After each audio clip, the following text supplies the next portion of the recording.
네, 하나님 말씀 나누겠습니다. 여호수아 15장 20절부터 63절입니다. 온전하여 짐이라 라는 제목으로 하나님 말씀 나누겠습니다. 온전하여 짐이라입니다. 여호수아서 15장을 가고 있는데요. 특별히 여호수아서 14장과 15장은 유다 지파에 대한 분배의 내용입니다. 유다 지파가 참 중요한 지파죠. 유다 지파에서 누가 나오시죠? 예수님 나오십니다. 그죠? 예수님 나오시는 굉장히 중요한 지파입니다. 그러니까 나중에는 거의 모든 이스라엘 백성을 유다인이라고 할 정도로 중요해져요. 그래서 나중에는 이스라엘을 유대인이라고 부르게 되죠. 유다인. 유다 지파가 거의 대부분을 차지하게 되는 그런 놀라운 지파입니다. 그래서 오늘 본문에 보니까 다른 지파의 분배와 다르게 유다 지파는 그 성읍들에 대해서 아주 디테일하게 설명을 해요. 사실 이스라엘이라는 나라가 가나안 땅의 이 지역이 그렇게 큰 지역이 아닙니다. 우리 대한민국이 어느 정도라고 했어요? 강원도만한 아주 작은 곳이죠. 그 작은 곳 중에서도 지금 남쪽을 유다가 차지하거든요. 근데 오늘 보니까 그 유다 지파가 어떤 성읍들을 차지했는지 아주 디테일하게 나와요. 오늘 본문 20절부터 보니까 처음에는 남부 지방에 있는 유다 지파 가운데서도 유다가 차지한 곳 가운데서도 남부에 있는 성읍 29개를 쭉 열거를 하고 그 다음에 이제 서쪽에 있는 평지에 대한 얘기를 또 49개의 성읍을 쭉 얘기하고 중앙에 있는 산지에 대한 성읍을 또 38개의 성읍을 쭉 얘기하고 마지막 광야 6개를 얘기합니다. 그래서 도합 122개의 성읍을 얘기하고 있어요. 강원도에서도 한 3분의 1 정도밖에 안 되는 곳에 그냥 122개의 성읍을 얘기했을 정도면 뭐 그냥 지금으로 우리나라로 따지면 그 리 정도 있잖아요. 그죠? 마을의 리 약간에 하는 것까지 다 짐짓한 거예요. 그래서 여기 내용에 나오는 지역 이름 가운데에 다른 데서는 안 나오는 데가 많아요. 여기만 나온대. 너무 디테일하게 막 나왔어요. 그래서 얼만큼 하나님께서는 지금 유다 지파에 집중하고 있는지를 지금 보여주고 있는 겁니다. 쭉 얘기해서 그리고 난 다음에 이제 61절부터 예루살렘에 대한 얘기를 하게 되는데 자 한번 읽어봅시다. 63절을 한번 읽어볼게요. 63절 마지막 절이죠. 63절 같이 시작. 예루살렘 주민 여부수 족속을 유다 자손이 쫓아내지 못하였으므로 여부수 족속이 오늘까지 유다 자손과 함께 예루살렘에 거주하니라. 유다 자손이 쫓아내지 못한 족속이 있는데 어디 족속이에요? 여부수 족속. 여부수 족속이 어디 사냐면 예루살렘에 살고 있었다라고 하는 내용을 하고 있습니다. 이게 왜 중요하냐면 이게 이제 63절의 메시지가 어떻게 보면 오늘 본문에 상당히 중요한 부분인데 원래는 하나님께서 그들을 차지할 수 있도록 그 땅을 허락해 주셨어요. 그죠?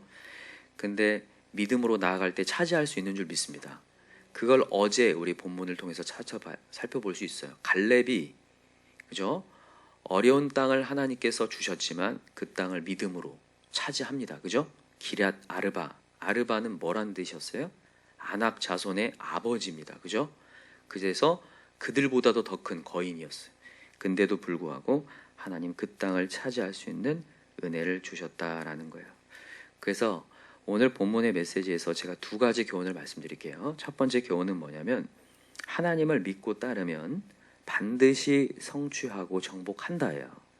믿음으로 성취할 수 있다. 그러니까 하나님이 허락한 땅, 하나님이 허락한 영역은 믿음으로 가능하다. 여러분들에게 맡겨진 모든 사역 하나님이 허락했을까요? 내가 한 걸까요? 하나님이 허락했습니다. 그렇다면 우리에게 필요한 것은 뭐다? 믿음이다. 믿음으로 나아가면 된다. 저는 확신하는 게 우리의 가정 하나님이 허락한 줄 믿습니다. 우리 교회는 1세대들이 많은데 참 감사한 게 1세대들의 사명은 항상 가정이 먼저 1세대들에게 주어져요. 가정 구원, 그죠? 그리고 자녀 구원에게 그 포커스가 맞춰지거든요. 근데 믿음으로 성취한다. 여러분 어제 제가 빠뜨린 얘기가 있는데 여러분 어제 갈렙과 함께 등장하는 인물 두 인물이 있어요. 누굽니까? 온니엘과 악사예요. 그죠? 갈렙의 딸이 누굽니까? 악사죠. 사실 어제 본문의 이야기의 핵심 중에 하나가 뭐냐면 갈렙의 믿음이 전수되고 있는 장면이에요. 후손에게 전수되는, 사실 여호수아 전체 메시지이기도 하거든요. 원래 모세 오경이라고 해서 신명기까지가 모세 이야기잖아요. 맞습니까? 그리고 난 다음에 여호수아로 넘어가는 다음 세대 이야기거든요. 그래서 모세와 갈렙과 그 따르는 백성들은 1세대입니까? 2세대입니까? 2세대 얘기예요. 넘겨져 가는 다음 세대의 신앙이 전수되어 가는 장면을 보여주는 거거든요. 근데 거기에는 갈렙이라는 사람이 존재하는 거예요. 갈렙의 믿음이 전수되고 있어요. 놀라운 메시지예요, 이게요. 갈렙과 여호수아는 1세대입니까? 2세대입니까? 1세대예요. 1세대. 다 죽었는데 1세대가 갈렙하고 여호수아만 남았잖아요. 그들이 하나님을 향한 믿음을 강력히 갖고 있을 때 그 다음 세대에게 전수되는 거예요. 그래서 악사에게 전수되고 사위에게 전수되어서 윗셈과 아랫셈까지도 차지하게 되는, 땅을 정복하게 되는, 아버지를 따라서 그들도 이 산지를 내게 주소서라고 강력하게 요구하는 믿음의 어떤 고백을 하게 되는 역사를 보는 거죠. 그래서 저는 이걸 보면서 다시 한번 느껴요. 여러분, 우리 1세대의 믿음 중요합니다. 오늘도 여러분, 하나님께서 우리의 가정 허락했고 우리의 일터를 허락했어요. 우리의 목장 허락했는데, 여러분, 이 사역은, 여러분들한테 허락된 사역은, 그 버거움은 믿음으로 성취하라고 주신 거예요. 그래서 하나님은 헤브론이라고 하는 어려운 땅을 갈렙한테 주는 거죠. 기럇 아르바, 어려운 땅, 거인들 살고 있는 땅, 안악자손이 살고 있는 가장 어려운 땅을 하나님이 차지하게 하시는데, 전능한 하나님이 차지하게 하시더라. 그래서 여러분, 오늘도 우리 믿음으로 나아갑시다. 그러면 승리한다라는 건데, 오늘 안타깝게도 여부수 족속은 몰아내지 못하는 유다 백성들의 모습들을 보여주는데, 이제 두 번째 교훈을 말씀드릴게요. 두 번째 교훈은 뭐냐면, 한마디로 얘기해서 예수로 집약한다라는 거예요. 예수로 집약한다. 모든 것이 예수로 갑니다. 자, 보세요. 아까 전에도 얘기했지만 유다 지파에서 누가 나온다고요? 예수님. 근데 예수님이 나오기 전에 유다 지파에서 누가 나오죠? 다윗이 나옵니다. 그죠? 다윗이 나오죠. 다윗이 나오는데, 이 오늘 유다 지파의, 어제부터 시작된 이 유다 지파의 모든 메시지는 이제 예수를 향하여 가고 있는 거예요. 보세요. 아까 얘기했죠. 예수 전에 누가 있다고요? 다윗이 있어요. 그죠? 다윗이 사울과 쫓기는 인생을 살면서 나중에 이제 유다 지파의 왕으로 옹립이 됩니다. 그죠? 이 유다 지파의, 그러니까 12지파 전체의 왕이 되는 게 아니라 제일 먼저는 유다 지파의 왕이 돼요. 그러면서 수도로 정했던 곳이 어딘 줄 아세요, 혹시? 헤브론입니다. 기럇 아르바 헤브론이에요. 지금 갈렙의 메시지를 통해서 그 얘기를 하는 거예요. 지금 이게 여호수아의 메시지에서 국한되는 게 아니에요. 성경 전체를 얘기하는 겁니다, 항상. 이거는 물론 여호수아는 모르죠. 앞으로 몇백 년 지난 뒤에 다윗이 그곳을 수도로 정할지는 모르죠. 그러나 하나님은 알고 계시죠. 그래서 하나님이 여호수아를 쓰게 할 때 그 메시지를 통해 쓰는 거예요. 그래서 헤브론에 집중하는 거예요. 근데 여러분, 헤브론에서 끝나는 게 아니죠. 7년을 다윗이 다스리고 난 뒤에 나중에 12지파 전체의 왕이 되잖아요, 다윗이. 맞습니까? 전체의 왕이 된 이후에는 어디로 수도를 옮깁니까? 예루살렘. 그 얘기하는 거예요. 예루살렘으로 옮기는데, 원래는 여부수 족속을 쫓아내야 되는 게 마땅하지만, 지금 쫓아내야 되는 게 마땅하지만, 하나님은 이것을 통해서 합력하여 선을 이루어요. 나중에 여부수 족속을 누가 멸합니까? 다윗이 멸합니다. 마지막에 다윗이 몰아내거든요. 그리고 예루살렘을 차지하고 나중에 그 성을 다윗성이라고 불러요. 시온성이라고 불러요. 근데 그 예루살렘이 수도로 정하기에 왜 좋았냐면 다윗이 무찔렀으니까. 그 전까지는 다 지파들이 차지하고 있는 점령된 곳이어서 어떤 곳을 도읍지를 정해도 다른 지파들이 불만을 가질 수 있어요. 근데 예루살렘은 아직 점령이 되지 않은 곳이어서 그냥 중립적인 곳이었어요. 근데 다윗이 그곳을 차지함으로 말미암아 이제 그 확고한 곳이 된 거예요. 예루살렘이 확고한 샬롬의 도시가 된 거죠. 더 중요한 건 뭐냐면 이 예루살렘에 예수님이 입성하신다는 거죠. 그죠? 그래서 거기에서 예수님께서 십자가에 달려 돌아가심으로 우리 인류의 죄를 사하시는 놀라운 역사를 이루셨다는 거예요. 어디로 집약하고 있는 거냐면 예수로 집약하는 겁니다. 그러니까 여러분, 이 메시지의 핵심이 뭐냐면 유다 지파의 분배를 하지만 인간이 차지하지 못한 땅, 결국에는 다윗이 성취했고 다윗의 후손 가운데 오신 예수 그리스도가 마침표를 찍으셨다는 얘기를 하려고 하는 거예요. 아멘인가요? 그래서 여러분과 제가 우리의 인생 온전할 수 없지만 우리의 인생의 온전함은 예수로 지배하게야 온전해지고 마침표가 된다는 걸 얘기하고 싶어요. 그래서 오늘 말씀의 제목을 온전하여짐이라. 누구로 말미암아? 예수로 말미암아. 그래서 오늘도 여러분 우리 예수로 갑시다. 모든 메시지에는 항상 예수님이 담겨 있죠. 그래서 오늘도 예수님을 발견하는 거예요. 여부수 족속을 몰아내게 하시는 예수 그리스도. 우리 안에 있는 죄악, 아직도 남겨져 있는 죄악 몰아내게 하시는 분은 예수 그리스도. 사도 바울이 그것을 깨달아요. 그죠? 내가 약할 때 그때 뭐가 된다고요? 강하게 되고 온전하여진다. 이렇게 얘기합니다. 한번 찾아봅시다. 고린도후서 한번 찾아보세요. 12장 9절입니다.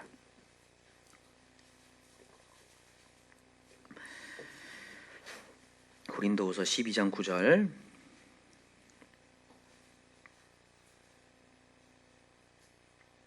같이 시작. 나에게 이르시기를 내 은혜가 내게 족하도다. 이는 내 능력이 약한 데서 온전하여 짐이라. 자, 내 능력이 약한 온전하면 동그라미 해놓으세요. 내 능력이 약한 데서. 지금 내 능력 얘기하는 거예요. 여러분, 인간은 내 능력을 계속 묵상하잖아요. 근데 내 능력이 어떻게 한 데서? 강한 데서 약한 데서. 약한 데서 온전하여 짐이라 하신지라. 그러므로 시작. 그러므로 도리어 크게 기뻐함으로 나의 여러 약한 것들에 대해 자랑하리니 이는 그리스도의 능력이 내게 머물게 하려 함이라. 아멘. 여러분, 이스라엘 역사가 부족합니다. 연약해요. 그러나 그게 어디로 집약하고 있다고요? 예수님. 이스라엘 백성은 반드시 누가 필요하다? 예수 그리스도. 그걸 먼저 알고 있었던 갈렙은 그 하나님의 은혜를 의지하여서 그 땅을 차지하지만 부족했던 인간들 차지하지 못하는 걸 봐요. 그러나 그것은 누구로 집약하고 있다고요? 예수로. 여러분과 제가 오늘도 부족함을 발견하고 내가 아직도 점령하지 못하는 영혼들이 있다면 오늘도 우리 예수로 집약합시다. 우리 선생님이 아까 큐티 하시는데 거기에 항상 주어가 예수님. 맞아요. 예수의 십자가를 생각하고 나면 내가 아무것도 아니구나. 사실 여러분, 사도 바울이 이 고린도후서를 쓸 때는 굉장히 우울증에 시달릴 때였어요. 고린도후서 1장에 보면 무슨 소망이 끊어졌다고 얘기해요? 살 소망. 사도 바울이 어떤 상태냐면요, 승승장구하면서 교회를 세우고 막 가다가 아테네라는 곳에 갔는데 복음이 전파가 안 돼요. 제대로 안 되고 엄청 심한, 다른 데보다 더 강력한 시험을 받고 박해를 너무 크게 받아요. 그러면서 나는 못한다까지 가요. 그래서 차라리 자기는 죽는 게 낫겠다고 얘기를 하게 됩니다. 번아웃 돼요. 번아웃. 아시죠? 열심히 하다가 번아웃 되는 거. 이 번아웃이 왔어요. 그때에 그가 깨달은 게 그거예요. 내가 하는 게 아니구나를 깨달아요. 자, 한번 보세요. 고린도후서 1장으로 한번 가볼까요? 자, 8절 읽어봅시다. 1장 8절, 고린도후서 1장 8절 시작. 형제들아, 우리가 아시아에서 당한 환난을 너희가 모르길 원하지 아니하노니 힘에 겹도록 심한 고난을 당하여 살 소망까지 끊어지고 우리는 우리 자신이 사형 선고를 받은 줄 알았으니, 자기가 이제는 죽어야겠다라고 생각할 만큼 알았으니 이는 우리로 자기를 의지하지 말고 오직 죽은 자를 다시 살리시는 하나님만 의지하게 하심이라. 아멘. 여러분, 오늘도 우리 하나님 의지합시다. 정말 그런 것 같아요. 여러분, 번아웃 증후군이 왜 오냐라고 얘기했을 때 왜 올까요?